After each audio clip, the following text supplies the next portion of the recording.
The president is dealing with another potential crisis, and that's Israel, Gaza, and Egypt. He called both Israeli Prime Minister Benjamin Netanyahu and Egyptian President Mohamed Morsi yesterday. Attacks are escalating between Israel and Gaza. Just moments ago, we learned from the Israeli army that a rocket reached the outskirts of Tel Aviv. That's the farthest strike by Gaza militants in 2 days of fighting.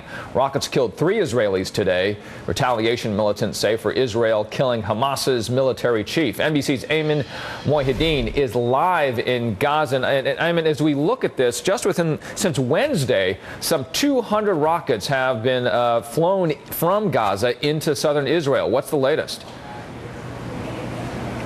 That's right, Richard. Good morning to you. In fact, just a short while ago, Hamas's military wing here on their radio station claimed responsibility for that rocket that landed at the very southern tip of Tel Aviv. Certainly from the Israeli perspective, that is going to be extremely alarming, but it also raises questions about the ongoing operation, which is aimed to stop the rocket fire. It certainly hasn't been able to suppress it entirely. From a Palestinian perspective, this did not start with yesterday's killing of Hamas's military commander, Ahmed al-Zabri. In fact, he was buried today. Thousands of people attended his funeral.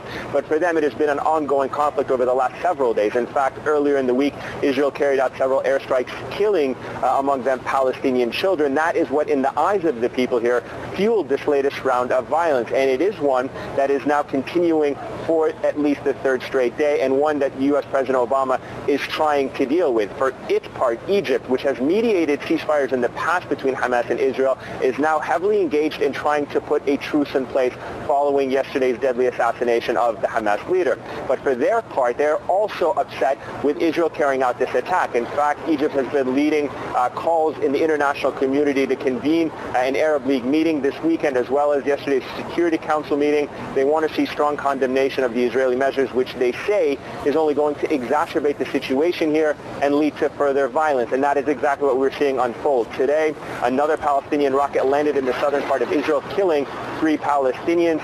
Israel as well has been carrying out airstrikes here. Palestinian civilians, at least 2 of them, were killed today. So it is an ongoing cycle of violence that only threatens to widen. Richard?